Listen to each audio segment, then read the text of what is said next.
जो लोग मेरे इस चैनल पर नए हैं या फिर मेरा ये वीडियो किसी और सोशल मीडिया प्लेटफॉर्म पर देख रहे हैं, वो मेरा YouTube channel political Tamasha with doctor Arshi को सब्सक्राइब करके वहां पे लगी बेल आइकॉन को जरूर दबा दें, ताकि आपको हमारे आने वाले हर वीडियो की अपडेट्स टाइम पर मिलती रहे। और दोस्तों, अगर आपको हमारा काम पसंद आता है, आपको हमारे वीडियोज अगर इन्फॉर्मेटिव लगते हैं, तो आप अपने इस चैनल को सपोर्ट कर सकते हैं इसके पेट्रॉन बन करके। और पेट्रॉन का लिंक मैंने इसी वीडियो के डिस्क्रिप्शन में डाल दिया है, जिस पर क्लिक करके आप पेट्रॉन बन सकते हैं। और एक और तरीके से आप अपने इस चैनल को सपोर्ट कर सकते हैं, वो है इसकी मेंबरशिप लेकर के। और मेंबरशिप का लिंक भी इसी वीडियो के डिस्क्रिप्शन में दिया गया है, जिस पर क्लिक करके आप अपने इस चैनल के मेंबर बन सकते हैं। तो चलिए आज के सियासी तमाशे के सफर को शुरू करते हैं।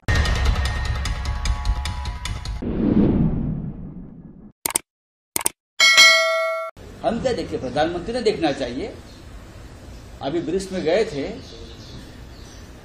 तो चाइना के प्रीमियर को मिलकर आए हैं, और उसके बाद ये चाइना का मैप आता है। तो ये सवाल जो है उनको पूछना चाहिए, आपको कैसा लगता है?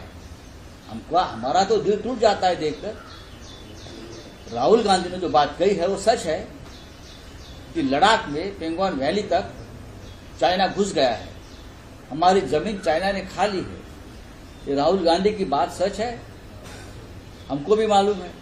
और अरुणाचल में चाइना घुसने की कोशिश करते हैं। करो सर्जिकल स्ट्राइक, हिम्मत है तो चाइना पर, हिम्मत है तो चाइना पर सर्जिकल स्ट्राइक करके दिखाइए।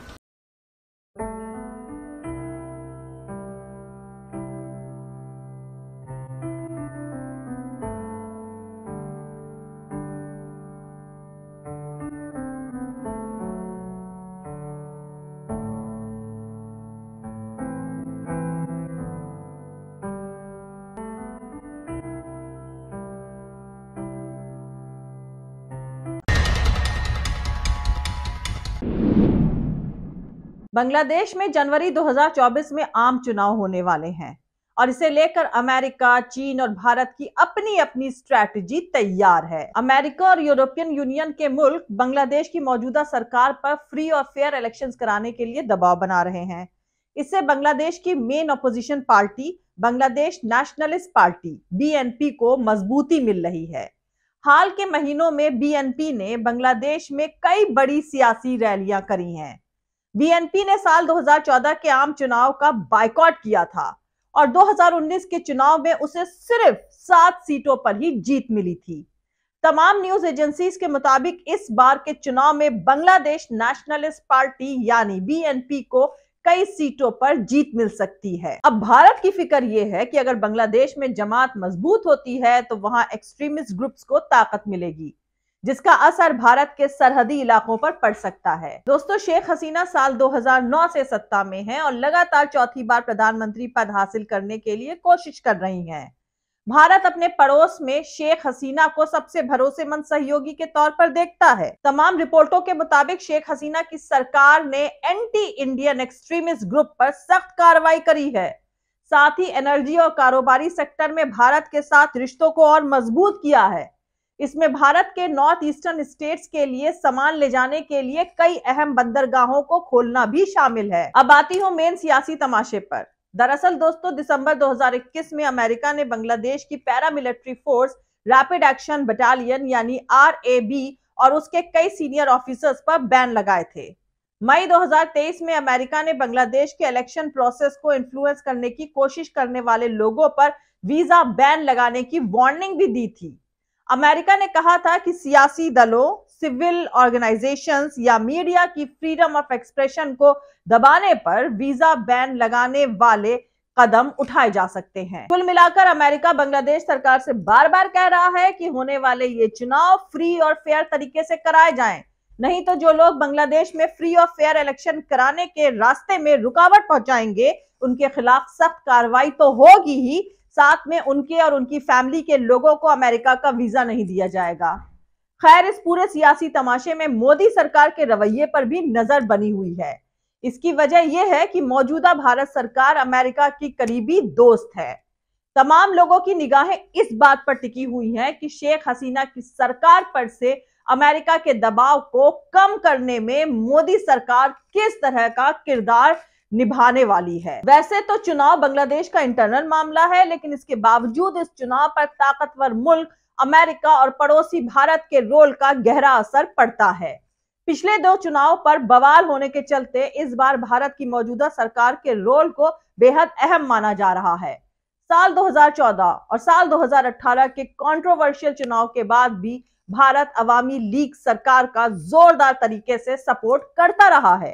कहा जाता है कि भारत के सपोर्ट के चलते ही अमेरिका और वेस्टर्न कंट्रीज ने चुनाव के नतीजों पर पब्लिकली जोरदार ऑब्जेक्शन नहीं जताया था। हाल में एक मैगजीन में छपा था कि मोदी सरकार ने शेख हसीना सरकार के सपोर्ट में अमेरिका को एक डिप्लोमेटिक मैसेज दिया था, लेकिन इंडियन फॉरेन मिनिस्ट्री से इस बात का कंफर्मेशन नहीं हो सका है कि भारत ने हकीकत में ऐसा कोई पैगाम दिया था या नहीं। खैर दोस्तों, अब इंतजार की घड़ी खत्म हो चुकी है। हिंदुस्तान टाइम्स ने आज यानी 29 अगस्त 2023 को भारत, बांग्लादेश, अमेरिका और चीन के बीच चल रहे सियासी तमाशे को लेकर एक खबर छापी है। हिंदुस्तान टाइम्स की रिपोर्ट के मुताबिक भारत ने बांग्लादेश के आम चुनाव के मद्देनजर अमेरिका को सतर्क किया था कि बांग्लादेश पर ज्यादा दबाव बनाने से एक्सट्रीमिस्ट यानी चरमपंथी ताकतें मजबूत होंगी और इससे रीजनल स्टेबिलिटी पर असर पड़ेगा। रिपोर्ट के मुताबिक हाल के महीनों में हुई कई बातचीतों के दौरान मोदी सरकार ने अमेरिका के सामने अपनी ये फिक्र जाहिर करी है। मोदी सरकार ने यह भी माना है कि फ्री और फेयर इलेक्शंस के मुद्दे पर अमेरिका का दबाव बांग्लादेश को चीन के करीब धकेल सकता है और इसका रीजन पर खराब असर पड़ेगा। भारत की मौजूदा सरकार ने अमेरिका को बताया है कि इस पूरे मसले में अगर बांग्लादेश पर बहुत ज्यादा दबाव बनाया गया तो बांग्लादेश में कट्टरपंथी ताकतें ही मजबूत होंगी, जिन्हें शेख हसीना की सरकार ने अभी तक कंट्रोल में करके रखा हुआ है। दोस्तों, वहीं दूसरी तरफ जोहान्सबर्ग में हाल ही में ब्रिक्स सम्मेलन के दौरान चीन के प्रेसिडेंट शी जिनपिंग की बांग्लादेश की प्रधानमंत्री शेख हसीना से मुलाकात हुई थी। दोनों नेताओं की मुलाकात के बाद चीन की फॉरेन मिनिस्ट्री की तरफ से जारी बयान में कहा गया था कि राष्ट्रपति शी जिनपिंग ने कहा है कि चीन बाहरी ताकतों के दखल के विरोध में बांग्लादेश का सपोर्ट करता है। साथ ही चीन और बांग्लादेश अपने अपने इंटरेस्ट की हिफाजत के लिए एक दूसरे का सहयोग करेंगे। इसी अखबार में प्रधानमंत्री शेख हसीना का बयान भी छपा हुआ था, जिसमें उन्होंने कहा था कि बांग्लादेश चीन के रिश्ते आपसी रिस्पेक्ट और एक दूसरे के इंटरनल मामलों में इंटरफेयर न करने पर बेस हैं। खैर दोस्तों, बांग्लादेश की ऑपोजिशन पार्टी बीएनपी ने अमेरिका की वीजा पॉलिसी समेत दूसरे मुद्दों पर उसकी एक्टिवनेस का वेलकम करने के साथ ही भारत के रवैये पर ऑब्जेक्शन भी जताया है। बांग्लादेश के सियासी दल बीएनपी के नेताओं का कहना है कि मौजूदा भारत सरकार बैलेंस बनाकर नहीं चल रही है। उनका इल्जाम है कि मोदी सरकार बांग्लादेश का दोस्त होने की बजाय सिर्फ एक सियासी पार्टी की दोस्त बन चुकी है। और यह बात बिल्कुल साफ है कि मौजूदा भारत सरकार चाहती है कि चाहे जैसे भी हो अवामी लीग चुनाव जीते और वो हमेशा बांग्लादेश में सत्ता में रहे। दूसरी तरफ अवामी लीग चुनाव के मुद्दे पर अमेरिका के रवैये को देश के इंटरनल मामलों में एक इंटरफेरेंस के तौर पर देखती है। प्रधानमंत्री शेख हसीना ने इस मुद्दे पर डिससैटिस्फैक्शन जताया है, लेकिन चुनाव के मुद्दे पर भारत का रवैया मौजूदा सरकारी पार्टी के लिए काफी हद तक राहत जैसा लग रहा है। नजदीक पड़ोसी और अलग अलग इंटरेस्ट के चलते भारत के लिए काफी अहम है कि बांग्लादेश में कौन सत्ता में है। दरअसल ये सच है कि बांग्लादेश की सियासत में भारत का काफी इंटरेस्ट छुपा हुआ है। इसकी वजह यह है कि बांग्लादेश भारत का सबसे नजदीकी पड़ोसी है और ये मुल्क 3 तरफ से भारत से घिरा हुआ है। ऐसे में भारत चाहेगा कि बांग्लादेश में जो भी सरकार हो उसके साथ उसके रिश्ते बेहतर रहें, क्योंकि दूसरी तरफ चीन और पाकिस्तान से रिश्ते खराब हैं भारत के। चीन को लाल आंखें दिखाना था मोदी जी को, लेकिन वो क्या कर रहे हैं ये आप लोगों ने खुद ही देख लिया है। अगर आप लोगों को बॉडी लैंग्वेज की समझ है तो आप समझ ही जाएंगे कि साहिब क्या कर रहे हैं। वीडियो देखें।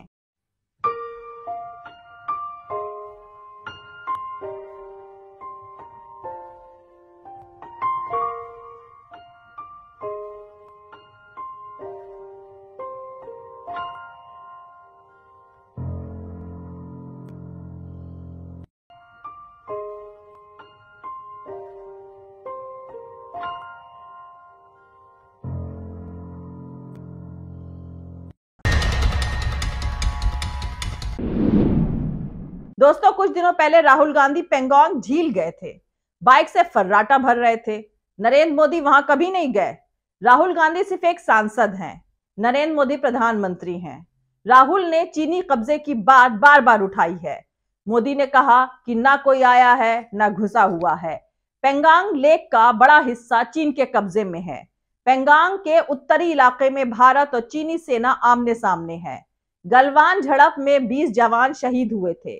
उसके बाद से इस इलाके में तनाव है। दोनों देशों की सेनाओं ने अपने अपने टैंक तैनात करके रखे हुए हैं।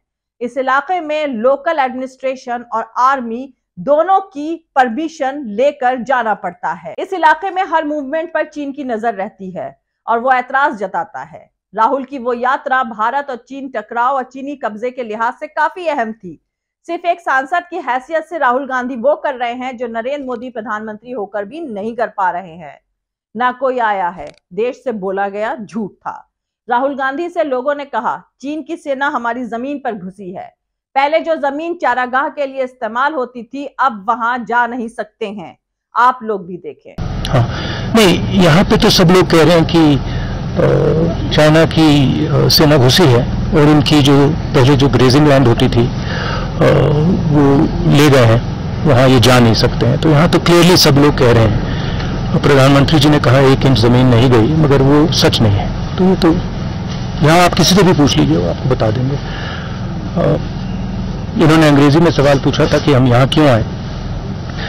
भारत जोड़ो यात्रा के समय हमें लद्दाख जाना था, मगर लॉजिस्टिकल कारणों से हम नहीं आ पाए। तो मैंने सोचा कि लद्दाख का थोड़ा डिटेल्ड मैं टूर करूं, इसलिए हम पैंगोंग आए हैं, नुब्रा जा रहे हैं, कारगिल जाएंगे, ले गए, और जो जनता के दिल में जो है उसको सुनेंगे। दोस्तों, मुल्क से झूठ बोलना बड़ा क्राइम है, खासकर जब वो एक दुश्मन देश के हमले के बारे में हो। दोस्तों, चलते चलते आपको बता दूं कि द हिंदू की एक रिपोर्ट के मुताबिक चीन की सरकार ने 28 अगस्त को देश का नया ऑफिशियल नक्शा जारी किया है। इस नक्शे में समूचे अरुणाचल प्रदेश के इलाके और अक्साई चीन रीजन को चीन की सरहदों के अंदर दिखाया गया है।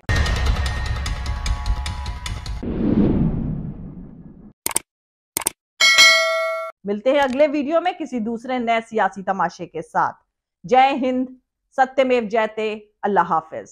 दोस्तों, हमारा पूरा वीडियो और दूसरे और वीडियोस देखने के लिए हमारा YouTube channel political Tamasha with doctor Arshi को सब्सक्राइब करके वहां पे लगी बेल आइकॉन को जरूर दबा दें, ताकि आपको हमारे आने वाले हर वीडियो की अपडेट्स टाइम पर मिलती रहे। और दोस्तों, अगर आपको हमारे वीडियोस इंफॉर्मेटिव लगते हैं, आपको हमारा काम पसंद आता है, तो आप अपने इस चैनल को सपोर्ट कर सकते हैं इसके पेट्रॉन बन करके। और पेट्रॉन का लिंक इस वीडियो के डिस्क्रिप्शन में डाल दिया गया है। और एक और तरीके से आप अपने इस चैनल को सपोर्ट कर सकते हैं, वो है इसकी मेंबरशिप लेकर के, और मेंबर बनने का लिंक भी इसी वीडियो के डिस्क्रिप्शन में डाल दिया गया है। और दोस्तों, आप हमें फॉलो भी कर सकते हैं हमारे ट्विटर, इंस्टाग्राम और फेसबुक पेज पर। मेरा ट्विटर हैंडल है @arshi_aziz Khan। थैंक यू, मिलते हैं अगले वीडियो में।